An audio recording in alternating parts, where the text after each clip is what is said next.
Chapter 24. Cause of Enoch's fear to speak. False humility. We can love God only as a man.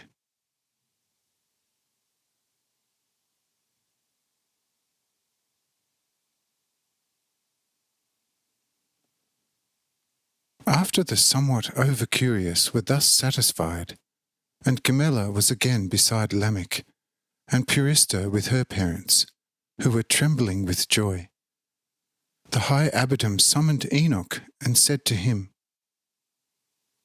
"Listen, you my beloved, most pious Enoch. I perceive a fear in your heart, your immortal heart, which for some time has been surrounded by a shadow alarming you. Like a healthy fresh apple, which is attacked by a stray fly, ready to breed and probing with its stinging snout, where it might penetrate the skin of the healthy fruit, so as to deposit a wicked offspring of its evil kind in the flesh of the fruit, there to gnaw and possibly destroy the life of the fruit. Behold, what good would such a fruit then be? To what purpose would a fear serve the free heart?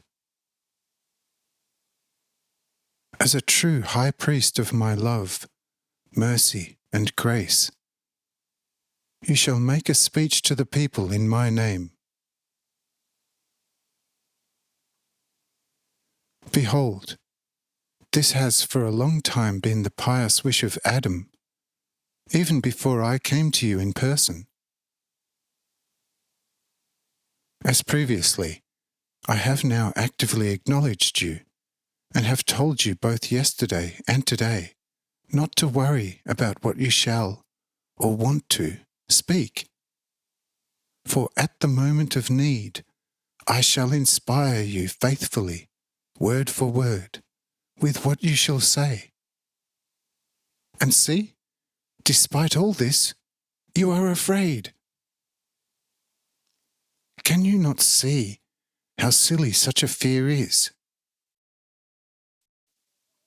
Me you cannot possibly fear any longer, for you know it, and have always known, from me, that I am supreme love myself. But now you also know that from the bottom of my heart I am meek, exceedingly gentle, mild, forbearing, and exceedingly patient. What then do you fear? Perchance your fathers, brothers, or children? Behold, this is vain of you.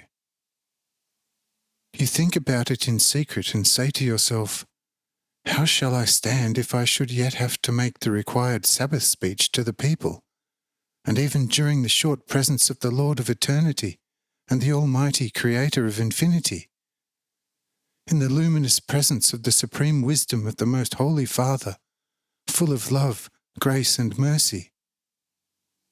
What will my poor word look like now, after the most holy, most essential living words which have already, like an endless stream of light, poured from the most holy mouth to us poor little worms in the dust of all dust?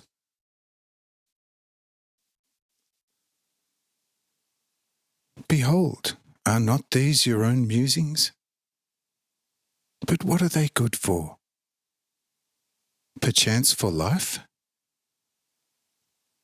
Behold and understand. Surely you need no longer care about life.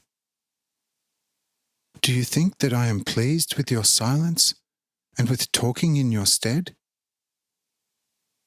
I tell you, I do not like the kind of humility where you lose courage before me and are in fear of my ears and my eyes. But I do take the greatest pleasure in a behaviour like that of little children, who have no fear of their parents, are at all times of good courage and talk and chatter away before their parents as if they were the masters of the house. But as soon as they are hungry and thirsty, they still run, full of childlike love and submission, to the parents, asking for bread. And when they receive the bread out of the hands of the parents, they thank them through the happy enjoyment of the same, rather than through an excessive respect and fear of them, and a meaningless torrent of words expressing their gratitude.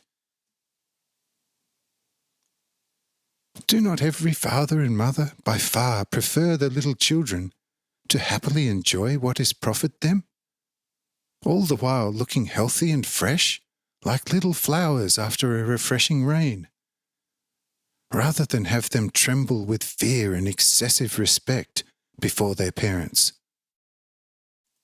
So much so that if these lovingly give them bread, they do not dare to take, let alone eat it, out of excessive respect, all the while looking like withered grass emerging from the weak roots out of a bare, stony cleft.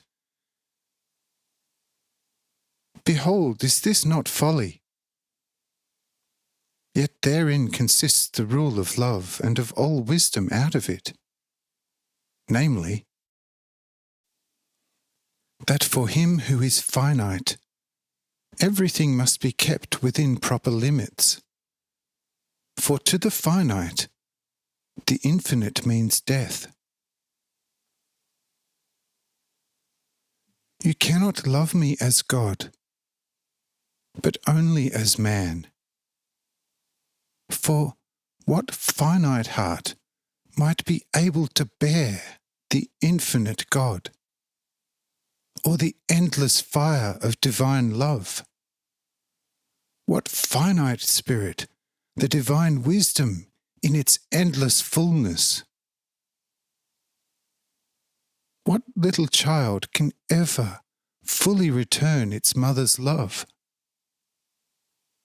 What would become soon of the little child if it could do this with its limited strength?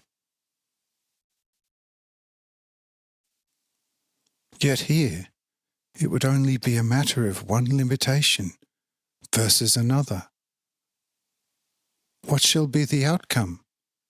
Should the finite try in every respect to absorb the infinite?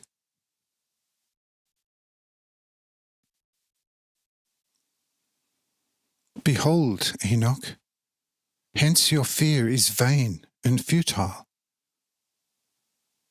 Whoever loves me with all his endowed strength does enough, having fulfilled the measure allotted him. This requires neither fear nor anxiety. A tree is a good tree when its branches are loaded annually with sweet fruit. However, what folly to expect this tree to supply the whole earth plentifully with its fruits. Thus be of a joyful heart, and fulfill my will, and I shall be fully pleased with you. Do not strive to satisfy me infinitely, which is an impossibility even for the highest created spirit, but only in a finite manner, according to your strength, so that the measure granted you become full. And leave it to me, your good Father, to look after the infinite.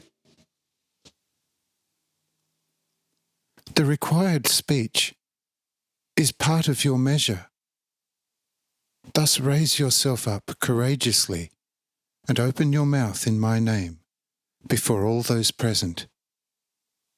Amen.